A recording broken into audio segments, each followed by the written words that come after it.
Atas petunjuk penyelamat kita dan menurut ajaran ilahi, maka beranilah kita bernyanyi. Bapa kami yang ada di surga, dimuliakanlah namamu. Saudara-saudara terkasih, selamat pagi. Salam jumpa lagi dalam Sabda Siap Saji 13 September 2021, hari Senin, di mana kita memperingati Santo Yohanes Chrysostomus, Uskup. Marilah kita berdoa. Dalam nama Bapa dan Putra dan Roh Kudus. Amin. Bapa yang penuh kasih, Engkau telah memilih Santo Yohanes Chrysostomus yang mempunyai mulut emas, yang bisa merangkai kata, yang bisa menggunakan gagasan dan ide-ide cemerlang untuk gerejamu, khususnya sebagai seorang yang dipercaya menjadi pemimpin gereja. Engkau telah menganugerahkan kefasihan lidah kepada uskupmu, Santo Yohanes Chrysostomus, dan menguatkannya ketika dianiaya.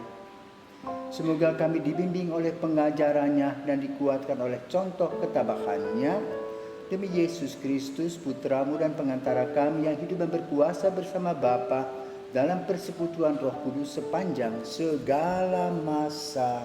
Amin. Tuhan bersamamu dan bersama rohmu. Inilah Injil Yesus Kristus menurut Lukas. Dimuliakanlah Tuhan. Pada suatu ketika, setelah mengakhiri pengajarannya kepada orang banyak, masuklah Yesus ke Kapernaum. Di situ ada seorang perwira yang mempunyai seorang hamba yang amat ia hargai. Hamba itu sakit keras dan hampir mati. Adanya untuk meminta agar ia datang dan menyembuhkan hambanya. Mereka datang kepada Yesus dan dengan sangat mohon pertolongannya, katanya, "Sudah selayaknya engkau menolong dia, sebab ia mengasihi bangsa kita, dan dialah yang menanggung pembangunan rumah ibadat kami." Maka pergilah Yesus bersama mereka. Ketika Yesus tidak jauh lagi dari rumahnya, perwira itu menyuruh beberapa sahabatnya mengatakan kepada Yesus, "Tuan, janganlah bersusah-susah, sebab aku merasa tidak layak menerima Tuhan dalam rumahku. Sebab itu aku juga merasa tidak pantas datang sendiri mendapatkan Tuan. Tetapi katakanlah sepatah kata saja, maka hambaku akan sembuh. Sebab aku pun seorang bawahan, dan di bawahku ada pula prajurit. Jika aku berkata pada salah seorang, 'Pergi,' maka ia pergi. Atau kepada yang lain, 'Datanglah,' maka ia datang. Dan jika aku berkata kepada hambaku, 'Kerjakanlah ini,' maka ia pun mengerjakannya."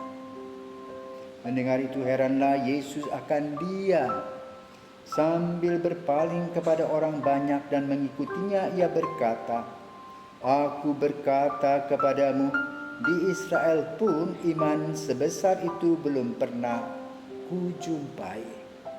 Setelah orang-orang suruhan itu kembali ke rumah, mereka mendapatkan hambanya yang sakit itu sudah sehat kembali. Demikianlah sabda Tuhan, terpujilah Kristus. Saudara-saudara terkasih, Santo Yohanes Chrysostomus. Chrysostomus artinya mulut emas. Apa yang diceritakan, yang diterangkan, yang keluar dari mulutnya melahirkan hal-hal positif dan membawa sukacita. Kita bersyukur karena kita mempunyai seorang uskup yang mempunyai multi talenta. bagaimana dia juga peduli kepada orang-orang miskin, sederhana. Dan sebenarnya ahli menyampaikan pendapat. Kira-kira pertimbangan ke depan, Yohanes ini diharapkan menjadi seorang yang pandai untuk kampanye, memimpin masyarakat. Tetapi Tuhan berkata lain. Dia kemudian ingin hidup sebagai seorang pertapa. Bayangkan orang yang banyak bicara, pintar ngobrol, sukacita, sekarang harus berdiam diri. Tetapi itulah yang dipilihnya. Maka kemudian dia masuk ke biara, belajar teologi di bawah bimbingan Uskup Diodorus dari Tarsus. Tarsus adalah tempat atau kota di mana Santo Paulus dilahirkan. Dan kemudian dia menjadi imam dan berkarya di Antioquia. Dia menjadi sangat terkenal karena khotbah-khotbahnya yang luar biasa. Karena itu semangat yang ada dalam Injil pada hari ini, bagaimana seorang perwira datang menghadap Yesus untuk kesembuhan perwiranya. Dengan hal yang luar biasa sebagaimana dilaksanakan oleh Yohanes Chrysostomus. Dari Injil kita belajar bagaimana belajar rendah hati. Biarpun diberikan kepandaian bukan lahir dengan kesombongan tetapi dengan kerendahan hati. Maka hamba ini datang di hadapan Yesus dan mengatakan,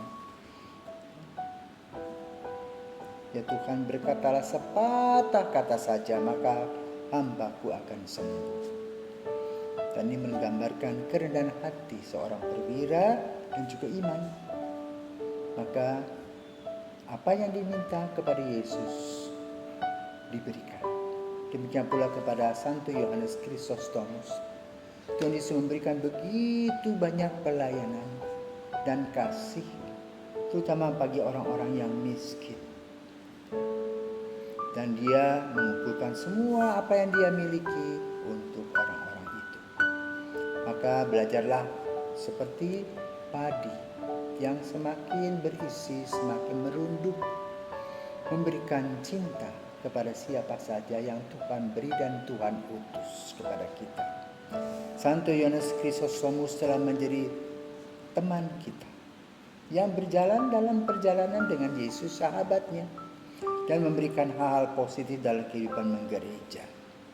Semoga semangatnya memberi diri, melayani, mengajar, berkhotbah untuk begitu banyak orang yang melahirkan sukacita dapat kita ikuti, sehingga kita bersama-sama senantiasa berada dalam sukacita di dalam Yesus. Selamat pagi, Tuhan memberkati.